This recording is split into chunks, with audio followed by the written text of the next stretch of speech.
भारत में अनेकों तरह की जड़ी बूटियां या औषधियां पाई जाती हैं।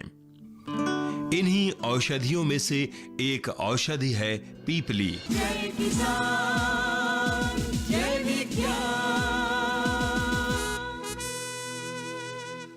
हर गांव पर नजर, हर तकनीक पर पकड़, खबर मौसम की हो या हो हाट बाजार, दिखाएंगे देश की प्रमुख हलचल और खेती किसानी से जुड़ी हर बात।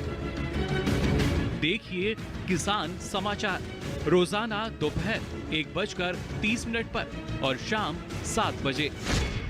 जय किसान, जय विज्ञान।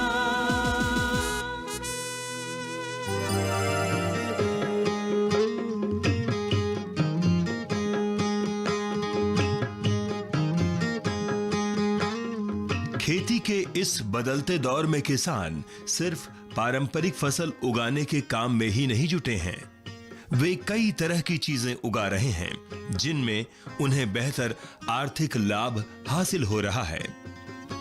सरकार भी किसानों को इस तरह की खेती करने के लिए प्रोत्साहित करती है। ऐसी ही एक खेती औषधीय पौधों की खेती है। औषधीय खेती से किसान न केवल आर्थिक रूप से मजबूत होते हैं, बल्कि औषधियां भी प्रचुर मात्रा में बाजार में उपलब्ध हो पाती हैं। भारत में अनेकों तरह की जड़ी बूटियां या औषधियां पाई जाती हैं। इन्हीं औषधियों में से एक औषधि है पीपली, जिसे पीपली, पीपर जैसे नामों से भी जाना जाता है। औषधीय फसल, बदलते दौर की नई खेती, पीपली की खेती। किसान भाइयों, पीपली के तने, जड़ और फल आयुर्वेदिक सिद्ध और यूनानी दवाओं के निर्माण हेतु उपयोग में लाए जाते हैं। पीपली कफनाशक है, इसलिए छाती के विकार जैसे सर्दी, खांसी, जुकाम, दमा, अस्थमा, ब्रोंकाइटिस, श्वास रोग और जीर्ण ज्वर के इलाज में काम में लाई जाती है। पीपली अग्नि दीपक होने की वजह से पाचन संस्थान के रोग, उदर रोग, प्रमेह, गुल्म, प्लीहा, शूल, यकृति, वायु विकार, पेट का फूलना, अपच, मूत्र रोग, पीलिया, पेचिश, कृमि को दूर करने और सूजन जैसी बीमारियों में भी उपयोग में लाई जाती है। किसान भाइयों, पीपली मुख्य रूप से 2 प्रकार की होती है, बड़ी और छोटी। वैसे इसको 4 भागों में बांटा जा सकता है: पिप्पली, गज पिप्पली, सैहली और वन पिप्पली। तमिलनाडु की अन्नामलाई पहाड़ियों और असम के चेरापूंजी से लेकर इसकी खेती आंध्र के विशाखापत्तनम जिले के पहाड़ी इलाकों में भी की जाती है। किसान भाई पीपली की खेती के लिए वैज्ञानिक विधि और उन्नत सलाहें और पीपली की उन्नत प्रजातियां जैसे नानसारी चिमाथी और विश्वम का चुनाव कर सकते हैं। कृषक बंधुओं, पीपली की खेती के लिए लाल मिट्टी मिश्रित बलुई दोमट और अच्छे पानी के निकास वाली भूमि अच्छी होती है। वैसे काली, मध्यम या भारी बलुई मिट्टी में भी अगर जल निकास अच्छा है तो इसकी खेती खूब होती है। इसके लिए सिंचाई व्यवस्था का अच्छा होना बहुत जरूरी है। नमी युक्त जलवायु इस पौधे की खेती के लिए अच्छी होती है। पीपली का पौधा 5 से 6 साल तक रहता है, इसलिए इसे लगाने के पहले भूमि में हल चलाकर मिट्टी पोली कर लें और उलट पुलट कर लें। उसमें 18 से 20 टन सड़े हुए गोबर की खाद, 60 किलोग्राम पोटाश और 80 किलोग्राम फास्फोरस मिलाना चाहिए। हवा का सीधा असर पौधे पर ना पड़े और बहती हवा को रोकने के साथ साथ पौधों को छाया मिलती रहे। मेड़ पर 160 से 180 सेंटीमीटर ऊंचाई की टटिया या बांस की चटाई हवा को रोकने के लिए लगानी चाहिए। पीपली के तने, जड़ और फल। जय किसान, जय विज्ञान।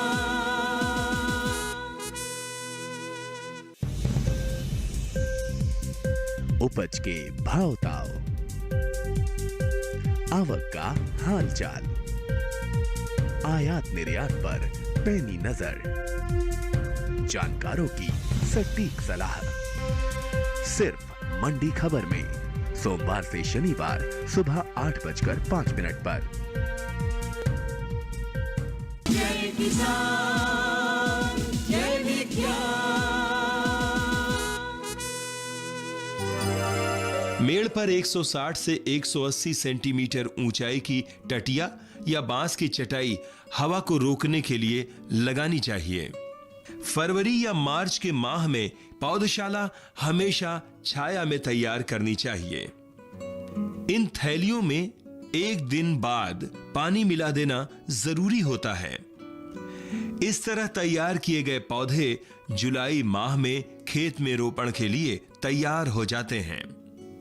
रोपाई के लिए 450 गुणे 150 सेंटीमीटर आकार की क्यारियां तैयार करनी चाहिए। इसमें 60 गुणे 60 सेंटीमीटर अंतराल पर छोटे रिज और फरो नालियां बनानी चाहिए। हर रिज पर 30 सेंटीमीटर अंतर पर हादगा या एरंड के पौधे लगाने चाहिए। इन पौधों की जड़ के पास 15 सेंटीमीटर अंतराल पर 3 से 4 छोटे कलम या जड़ों द्वारा तैयार किए गए पीपली के पौधे लगाने चाहिए। रोपाई के तुरंत बाद हर दिन और 20 दिन के बाद प्रति सप्ताह एक बार सिंचाई करनी चाहिए और प्रति एकड़ 20 किलोग्राम नाइट्रोजन, 16 किलोग्राम स्फुर और 30 किलोग्राम पोटाश देने से पौधा जल्दी बढ़ता है। रोपाई के 45 से 50 दिन बाद प्रति एकड़ 40 किलोग्राम डाई अमोनियम सल्फेट देना चाहिए। यह पूरी रासायनिक खाद की मात्रा और प्रति वर्ष 8 टन गोबर की खाद हर साल देकर पौधों की जड़ से निकली हुई मिट्टी संवारना जरूरी होता है। भूमि की पानी पकड़ने की क्षमता के अनुसार गर्मी में 3 से 4 दिन बाद और जाड़ों में 7 से 8 दिन बाद सिंचन करते रहना चाहिए। किसान भाइयों, ध्यान रखना है कि भूमि निरंतर गीली रहे पर पानी न रुके। पीपली के पौधों पर बरसात में ब्लाइट, सफेद धब्बे या करपा रोग आने की संभावना रहती है। इस रोग की रोकथाम के लिए 2 से 2.5 ग्राम प्रति लीटर बोर्डो मिश्रण या ब्लामटाक्स छिड़कना चाहिए। मिली बग नामक कीड़ा या हेलोपिटल्स की इल्लियां दिखाई दें तो अंतरु प्रवाही कीटनाशक छिड़कना चाहिए। नीम के तेल का प्रयोग 0.25% करने से पौधों की अच्छी पैदावार में मदद मिलेगी। किसान भाइयों, रोपाई के 4 से 6 माह में इन पौधों पर फूल आने लगते हैं और आगे 1.5 से 2 माह में फल काले होने लग जाते हैं। पके हुए काले उंगली से दबाने के बाद पिचकने वाले फलों को तोड़ने का काम 4 से 5 सप्ताह में पूरा कर लेना चाहिए। इन तोड़े गए फलों को धूप में सुखाना चाहिए और नमी ना लगे ऐसी जगह भंडारण करना चाहिए। फलों को तोड़ने के बाद जनवरी-फरवरी माह में पौधों को छांटना चाहिए। छांटते वक्त मुख्य शाखा और कुछ अन्य शाखाओं को 90 से 100 सेंटीमीटर लंबाई की रहने देना चाहिए। पौधों को तुरंत पानी और रासायनिक खाद देना चाहिए। इससे पौधों में तुरंत पत्तियां आनी शुरू हो जाती हैं। इसी तरह 4 से 5 साल तक फलों की फसल लेने के बाद 5वें या 6ठे साल जड़ सहित मुख्य तने को भी उखाड़कर धूप में सुखा लेना चाहिए। किसान भाइयों, पीपली की उन्नत और वैज्ञानिक खेती के लिए आइए जानकारी लेते हैं NBRI के कृषि वैज्ञानिक से। पीपली जो है इसका वैज्ञानिक नाम पाइपर लॉन्गम है और ये पिपरेसी फैमिली का पौधा है और ये 1 वर्षीय लता वर्गीय पौधा है और ये लगभग 8 मीटर से 10 मीटर लंबा होता है, जो कि ज़मीन में फैलता है। पीपली मुख्यतः जो है दमा और श्वास और खांसी, जुखाम आदि की बीमारियों में बहुत उपयोगी होती है, जिसका कि जो फली होती है उसको, सूखी फली, उसको हम ये 2 फली सुबह शाम अगर खाएं तो हमको सर्दी जुखाम और इसमें बहुत ही फ़ायदा होता है। यदि इसको हम पीपली को शहद के साथ खाएं तो श्वास और दमा में काफ़ी जो है फ़ायदेमंद होती है। और यदि हम इसको पीपली को गुड़ के साथ खाएं तो हमको ज्वर और कफ में बहुत ही फ़ायदेमंद होती है। पीपली जो है हमको शुगर और कोलेस्ट्रॉल कम करने में भी बहुत फ़ायदेमंद होती है। किसान भाइयों को बताना चाहूँगा कि इसकी खेती के लिए सबसे पहले जलवायु और भूमि की तैयारी के लिए इसकी उष्णकटिबंधीय आर्द्रता वाले क्षेत्र अधिक उपयोगी होते हैं। जहाँ पर पान की खेती होती है वहाँ पर आसानी से कर सकते हैं। और इसकी खेती के लिए 2 बार कल्टीवेटर से जुताई करके 1 हैरो जुताई करने के बाद पाटा लगा देते हैं और इसमें जो है आसानी से खेती की जा सकती है। प्रवर्धन के लिए किसान भाइयों को सबसे पहले जो है जब पौध लगाना होता, रोपण करना होता है, उसके पहले 2 महीने पहले इसकी कटिंग तैयार कर लेते हैं। इसमें लगभग 1.25 लाख से 1.5 लाख तक कलम की आवश्यकता होती है प्रति हेक्टेयर में, और एक जगह 2 पौधों को लगाते हैं। और चूँकि ये लगभग 5 साल तक फसल चलती है, इसलिए किसान भाइयों से कहना चाहूँगा कि बरसात के पहले दूसरे वर्ष बरसात के पहले 20 टन गोबर की खाद अवश्य मिला दें, जिससे कि आपकी फसल अच्छी चलती रहेगी।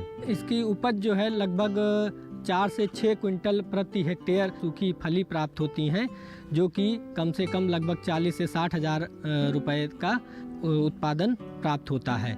इसके बाद जब पीपली की तुड़ाई ख़त्म हो जाती है, उसके बाद जो है हम पौधों को ऊपर सारी कटिंग कर देते हैं। और जो ये पीपली की कटिंग होती है, इसको हम दोबारा जो है पौधे तैयार करने के लिए भी उपयोग करते हैं। 5 साल के बाद पीपली की खुदाई कर लेते हैं, और खुदाई में चूँकि जड़ों का भी औषधीय उपयोग होता है, तो लगभग हमको पीपली की 1 क्विंटल जड़ जो है 1 हेक्टेयर में प्राप्त हो जाती हैं। और इसका भी लगभग हमको किसान भाइयों को 15,000 रुपये प्रति हेक्टेयर के दर से मुनाफा होता है। तो इस प्रकार ये किसान भाई अगर इसकी खेती करेंगे तो पीपली की फसल से 40 से 60 हज़ार रुपये मुनाफा, और जड़ से भी जो है 15,000 का मुनाफा हो सकता है।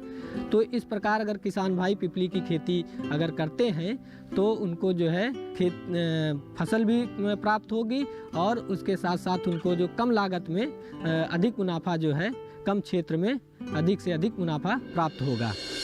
आयुर्वेद और हर्बल उद्योग के तेजी से विकसित होने की वजह से औषधीय फसलों की मांग भी काफी बढ़ी है। किसानों को इसकी अच्छी खासी कीमत हासिल हो जाती है। सरकार की ओर से भी औषधीय पौधों की खेती करने पर अनुदान और सहायता का प्रावधान है। पीपली की खेती के लिए लागत 62,500 रुपए प्रति हेक्टेयर मानी गई है। पीपली के तने, जड़ और फल आयुर्वेदिक सिद्ध और यूनानी दवाओं के निर्माण के लिए उपयोग में लाए जाते हैं। कई रोगों में लाभदायक होने की वजह से बदलते दौर की नई खेती पीपली की खेती करके आप सबको बेहतर मुनाफा प्राप्त हो सकता है। केंद्रीय औषधीय सघन पौधा संस्थान ने काफी औषधीय पौधों जय किसान जय विज्ञान।